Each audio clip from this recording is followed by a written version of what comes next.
All right, so I am back in the gym for week number 3 of this first block of absurdly high volume training. And a couple things I was going to pass along that helps me a lot when I'm, whether it's a volume phase, strength phase, power, doesn't matter. I'm a big proponent of potentiation techniques.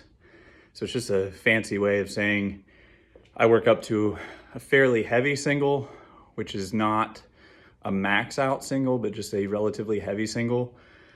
And that, let's think of it like this, where I don't want to say over prepares, but excites the nervous system for that weight so that when you back down and you do your drop sets, the drop sets feel a little bit easier. So that's one technique that I did today. I went about, 70 pounds above my target work weight for my first 2 drop sets, and then just added about 5 to 10% on each one. So with this particular phase, what it has me on is 3 days a week of fairly high frequency with the basic barbell lifts, which is great, but the overall intensity of each session is relatively low. So there is a principle called the Fitt principle, and what that stands for is an acronym. It stands for frequency, intensity, time, and type.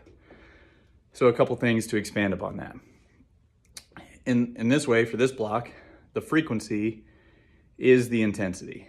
Now yes, technically, intensity does refer to weight on the bar, but in this situation, the frequency is becoming the intensity metric because the overall volume of the basic lifts.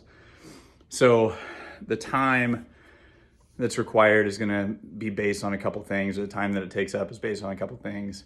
And that'll, you can look at, so right now I'm doing squats, and it just takes longer to recover from in between my sets, which can speak to my conditioning a bit, but it just takes longer to recover from. So it takes a little bit longer time.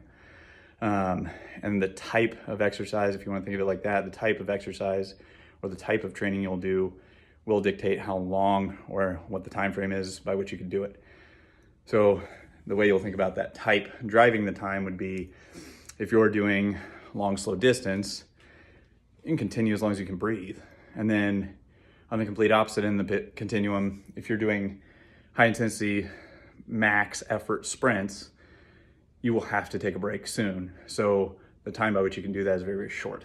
So just a couple things to think about as you're working your way through your training. One more piece to go off of the frequency by which you can do things is, think of it like this. If I'm working a small muscle grouping, so I have a lot of guys I work with where I have them do a lot of shoulder prehab, rehab stuff. A couple things, we're trying to isolate as best we can certain muscle groupings.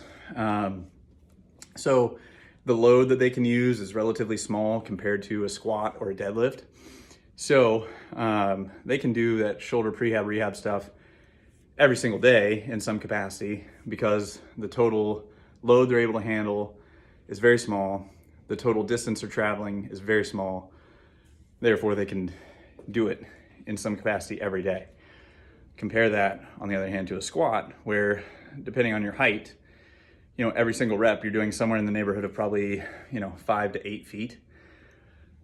So if I'm working the total distance but on each and every repetition, then that is going to be much more fatiguing, much harder to recover from, thereby driving the frequency of that movement down. Now you can certainly work up to where you can do it on a daily basis, but something's got to give. You got to have a trade-off somewhere. So if I'm doing it every single day, my frequency is picking up, then the overall intensity has to go down, and vice versa. So just some things to think about as you're looking at what you're doing in your own training.